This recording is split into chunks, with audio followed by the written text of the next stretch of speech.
Remember, the narcissist is running. They're always running. They're running from their ex that they discarded. Sometimes they're running from an ex that unmasked the narcissist. Sometimes they're running from the police. Sometimes they're running from the bounty hunters that are out looking for them right now.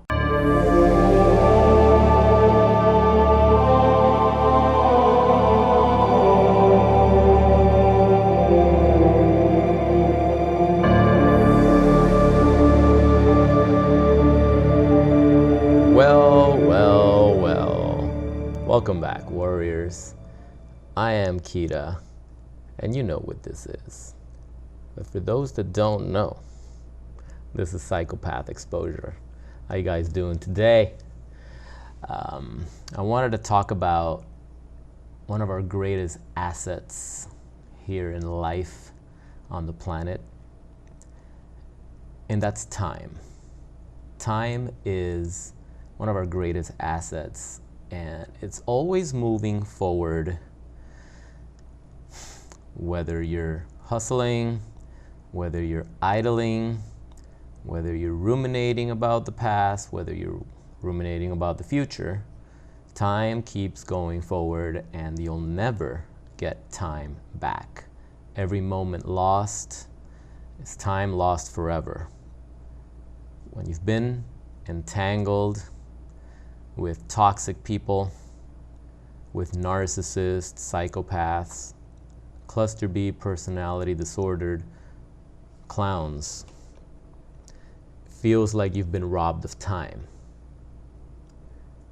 And you're never gonna get those years back or those months back, depending on how long your relationship was. And that can be a real pain in the neck to know that you wasted all this time with a user, with a liar, with a cheater, with an abusive, low-life scumbag that played you like a sucker or like a fiddle, because that sounds nicer. Played you like a fiddle. And you're never gonna get that time back. But let me tell you, the psycho-narcissist, or the psycho-narc, like some people like to use that term, they're not gonna get their time back either. As a matter of fact, time is always running out on the narcissist. When they go off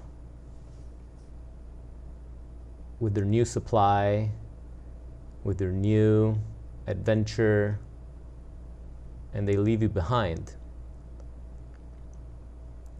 Remember, these toxic, disordered individuals are going to follow the same patterns that they always follow.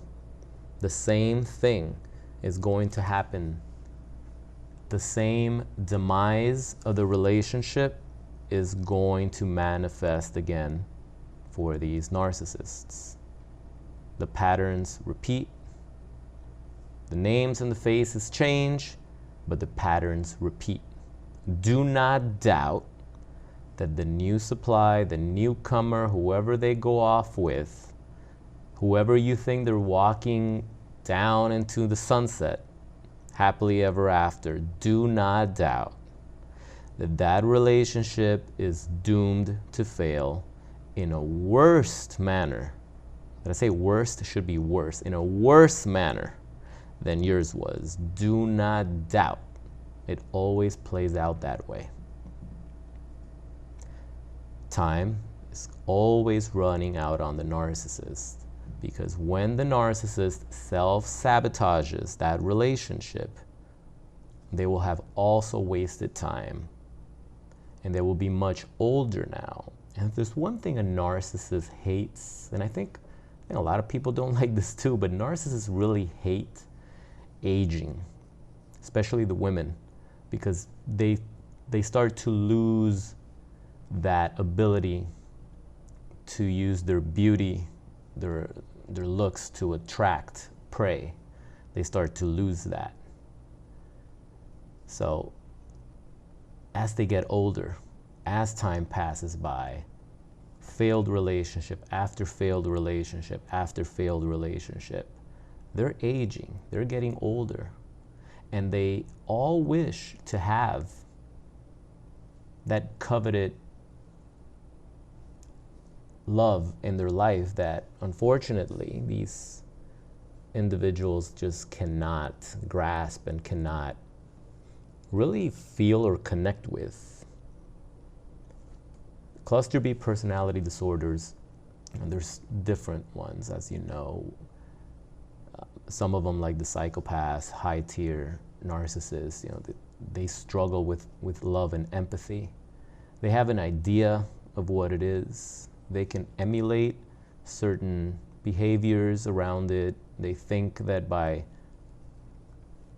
love bombing you, throwing money at you, paying your bills, doing your laundry, picking your kids from school, paying your bills, doing all sorts of tokens of affection, they think that that's love and they're going to win your love that way. And what they're really doing is grooming you. They're grooming you to this lifestyle that's unsustainable. Unless they're a drug dealer and they have infinite amount of cash flowing in, it's not sustainable. It's something they're doing, and they do it very well and very intensely at the beginning of the relationship or at the beginning of the dating phase. It's like a power move to secure you. Remember, the narcissist is running. They're always running. They're running from their ex that they discarded. Sometimes they're running from an ex that unmasked the narcissist. Sometimes they're running from the police. Sometimes they're running from the bounty hunters that are out looking for them right now. But they're running. They're running. You don't have to run. You don't have to run. You know the truth. When you know the truth and you call out these motherfuckers for what they are, they will run. Except for the stalkers, the ones that are obsessively, compulsively drawn to you in some sort of jealousy, if I can't have you, no one can type of deranged. If it's like that, yeah, they won't run. They'll run from the cops, so they're gonna keep harassing you. But the other narcissists, once they know that you know, game over. They're not gonna try. If they know that you know and you have strong boundaries, they're not gonna even try to communicate with you anymore, because they can't stand being unmasked. They can't stand it. It hurts their narcissistic little ego that you figured them out. So they have to run. They have to hide. They have to target a low-hanging fruit. Someone that they can just cry on their shoulder, that it's not going to question them. Someone that's a little naive to things, and they can just have their way, wrap them around their little finger. And they'll do that. They'll do that for a while. But they're not going to come back and harass you, because they know that you know. Unfortunately, with that, the victim doesn't understand that they've been put under a spell of narcissistic abuse, and the victim believes that there was love there and they still love them.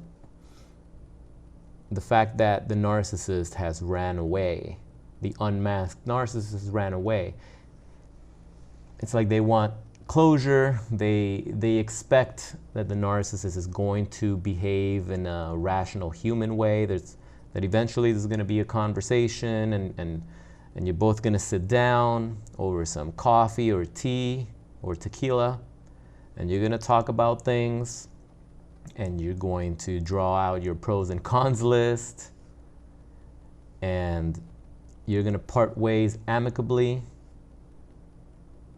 That's not how it works. The narcissist doesn't want to face you, because they know that you know that they were that they were scamming you. Excuse me. They know that, so they're not going to face that. They're going to monkey branch to someone else. If you still harbor feelings for your predator, for your abuser, for your tormentor, you're still giving them the edge. You have to understand, beyond a doubt, that you were scammed. Even if it felt real. Even if it felt real. You have to understand that this was not a normal, healthy relationship. This was a mutation, a distorted projection of an idealized relationship. But it had no foundation. It had no foundation. So what does a narcissist do when they realize that time is running out? Well, we can explore the good old hoover. The good old hoover. That's when the narcissists plan whoever they monkey branched to, whoever they monkey branched and then groomed someone else and groomed someone else, and 5-10 years went down the line and now they're older and they realize time is running out. When those plans didn't work, do not be surprised. Do not be surprised if the narcissist hoovers you again. That's going to happen if you didn't really unmask them. That happens when you're discarded and left with no answers. Because when they hoover at that time, you're going to get what you were longing for, the little breadcrumb, the little dopamine hit. That's why that works. So the narcissist will hoover their previous victims because their plans didn't work. And they know that, oh shit, I'm going to be alone. I don't have anybody right now and time's running out. You'll also see this if you're dealing with a psycho that was physically abusive, not just psychologically, but physically. Domestic violence abuse. Things like that. When they have charges against them. Felony 1 charges. You know, felony 1 charges, if convicted, you're going to jail for 30 years to life. Did you know that? When the narcissist realizes time is running out and they're in deep waters, now you're going to see the apologies come in. The apologies that you never got when you were being abused and lied to and cheated on and manipulated. Now you're going to see all sorts of desperate apologies. Now you're going to see the I love yous. I love you so much. You were such an amazing person. You were such an amazing mother or father to our child. I miss our family. I just want my family back. I want my child to have their mom and dad. Please give me one more chance. One more chance. How many chances did you guys give your lying, cheating, abusive, narcissistic, psychopathic, deranged romantic partner? Sound off in the comments below. For me, it was 7. 7 chances. It's pretty pathetic, I gotta say. 7 chances that I tried to break up and gave them another chance. But after the 7th, it was over for life. How many chances did you guys give? Interesting how the narcissist is asking for one more chance. Because that suddenly is going to erase all of the damage that they did. That's going to clear them of their charges. That's going to clear them of their cheating. That's going to clear them of lying. That's going to clear them of the years of mental anguish, anxiety that they caused, panic attacks that they caused. Hours staring at your phone, hoping that they would return your phone calls or your texts, knowing deep down that they were with the other guy or with the other woman, knowing deep down that's why they weren't responding to your calls or texts. Remember that? Remember those days? And for those going through that right now, I'm so sorry, because that is a really shitty place to be. But I can promise you there is an ending to this. And the ending involves completely cutting and breaking away, cutting off and breaking away from your abuser. You cannot expect that things are going to get better if you still are entertaining these pieces of shit. If you give in and you give these losers one more chance, they are going to hurt you one more time. And then they're gonna disappear. And when they get into some more shit, and when time runs out on them again, they will try to come back, because they know that deep inside you still have some sort of love for them. Maybe you love them because they're the mother or father of your child. Maybe you love them because they were your first husband or wife.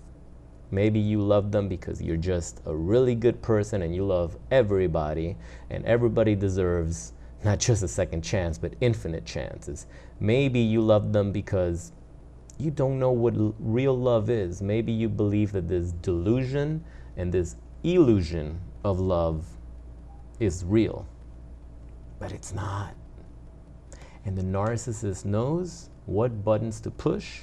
They know exactly what to say to soften you, to weaken you, and to get you to hesitate on doing what you know you need to be doing to break free from this nightmare. They know exactly what to say. They know exactly when to say it. My psychopath ex, after ghosting, after I caught her cheating and I dumped her ass and sent her to fuck. This was before I knew she was a psychopath narcissist. This is before I knew these things. Oh, those texts would come in within weeks. All of a sudden, random texts that I would just get with weird. Sometimes one day she was suicidal, and I just wanted to let you know this is what I'm feeling, and I don't deserve to live, and blah blah blah. That was supposed to like get me all, I don't know, get my attention. And I was like, bitch, you're a lying fucking cheater. You ain't gonna get replied to that. And then the following week, oh, my best friend abandoned me, and this and the other, da da da da da. No response. There was one time she owed me some money, she sent me some money. No response. Until the final one was like, hey, we need to exchange, you know, the things that you still have and the things that I have, we need to like meet and exchange our things. And yeah, when I did that, she didn't bring my things. It was a scam to word salad me and to get me back into that blender of fuck. And it worked. I got lured back in. We didn't date again, but I was like, oh, we can still be friends and we're gonna help each other. I was so trauma bonded. Actually, you know what? Was I trauma bonded with her? I do not believe I was trauma bonded with this one. But there was something there. Maybe it's in the family of trauma bond. There was something there that, yeah. There was something there that I felt that as long as we were connected somehow, I would feel better. There was no sex with that one going on. That had been cut off. So it wasn't the sex. Maybe it was the idea of it. You see, we all go through this shit. We all go through this shit, and you have to be able to laugh at it now. But it's those texts of desperation when they know the time's running out, and it's like, oh, I don't have anywhere to fall back on. Let me keep this person around because this person around is good supply. This person around is even, you know, sometimes narcissistic supply is not even money and resources. Sometimes it's just having someone that's there to listen to you without judgment. Someone that's not going to pave the way, but it's gonna hold you accountable to grow and actually do things on your own and become a better person. And that is a form of narcissistic supply, believe it or not. Because while everybody else is trying to take the shortcut to get this person into bed, sometimes you actually cared for them and you actually saw potential and you wanted them to grow, and they respected that and they loved that about you. So they want to have someone there. They want to have someone there until things work out in their favor. They have their strength back. They have their validation meter is full, and that's right around the time where you think that maybe there's a chance of you guys getting back together, and that's when they drop you again. You see, taking back a narcissist is probably one of the dumbest things that we've ever done. And it's probably gonna be one of the dumbest things you'll ever do. When you come out of this on the other side, you're gonna look back and be like, wow, that was a dumb decision. It's not that you're dumb, it's that the decision you made of taking back someone that time and time again has betrayed you, abused you, lied to you, made you suffer. What makes you think that this person, after the 100th time, is going to change?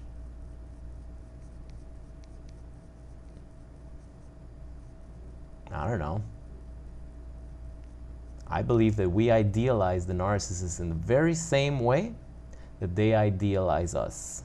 I believe that when you're deep in that trauma bond, when you're deep in that entanglement, you create this false persona of your narcissist, of who you wish they were, who you wish they would become. And it's a combination, it's a hybrid of who they were at the beginning during the love bomb stage. It's a hybrid of that. It's a hybrid of glimpses that you've seen of humanity sometimes, glimpses. It's definitely an idealization of the future faking lies and the carrots that they've dangled in front of your face in order to keep you around. We idealize that, and we get breadcrumbed, get a little breadcrumbing here and there. But we're idealizing that. It's an illusion. It's not real. It can never be real. It can never be real. So, at some point you have to realize, damn, what am I doing? I'm spinning my wheels here. This person is not who they say they are. They haven't shown that. What they've shown you is what they are. What they've shown you, time and time again, is exactly what they are. The future faking, the promises, the empty promises, fake apologies, all that shit is horseshit.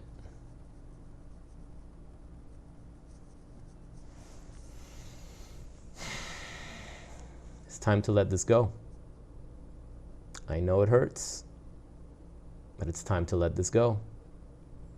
It's not gonna get better until you let it go. If you want to keep chewing on the shit sandwich, that's your choice. It's gonna taste like shit. And you're gonna be chewing shit.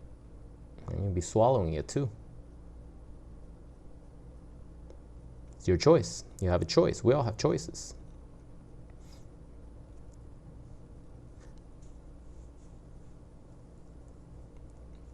That's all I got for today.